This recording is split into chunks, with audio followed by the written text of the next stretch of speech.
3-in-1 na gawa ng touch tools na shipping gun. Ito ay cordless, hindi mo na kailangan gumamit ng kuryente at brushless motor. Ito ay 3-in-1. Ito yung pang jackhammer.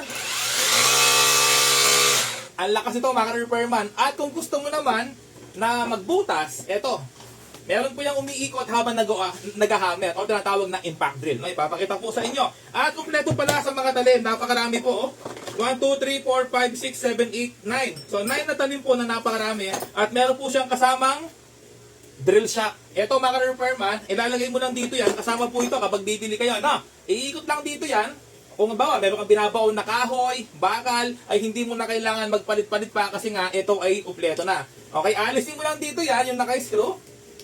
Tapos, tinuturuan ko po kayo kung paano ito gamitin para may idea kayo. Ipapasok po dito yan. Okay, habang yung tornilyo, ipapasok po sa loob. Okay, tapos, ito naman, ay papasok po dito yan. Mga repairman, no? May lock po yan, hindi yan mahuhugot kung hindi mo ipipress to. Okay, tapos, halimbawa, meron kang gusto nilagay na talim. Pwede mong ilagay dito yan. Ganyan po siya kaganda, mga repairman, no? Ngayon, alisin natin. Kasama po yan kapag bibili kayo, no? Ito yung sinasabi ko na impact drill, no? Pwede mo siyang ibaon kahit matigas, kahit posti pa yan kasi nga meron siyang adjustable. Ito yung kanyang pang hammer. Tapos ito yung gitna niya, yung kanyang pang impact drill. Ibig sabihin, habang bumabaon, umiikot po yan. Subukan natin. Dito po buksan na magkalit yung kapitbahay.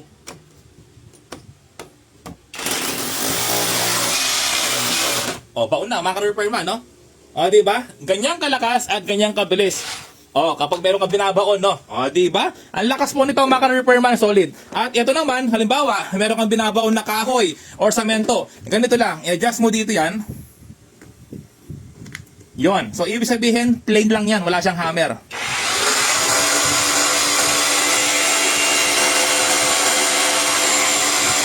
Diba? Ang ginaganda pa nito, mga repairman, pagkatapos mong gumamit, meron pong box yan na panglalagyan. So, pwede mo siyang itabi, gawa ng tax tools, at meron siyang kasamang guantes, battery charger, at hindi lang yon. Compatible po ito, mga repairman, sa halos lahat ng mga battery pack. Halimbawa, meron kang extra battery pack, pwede mong ipalit yan. Alisin mo lang dito. Compatible yan. Diba? Siyempre, mas lumalaki yung capacity ng battery pack, mas tumatagal, mas mahaba mo siyang magagamit. Kaya ano pang hinihintay mo? Umorder ka na.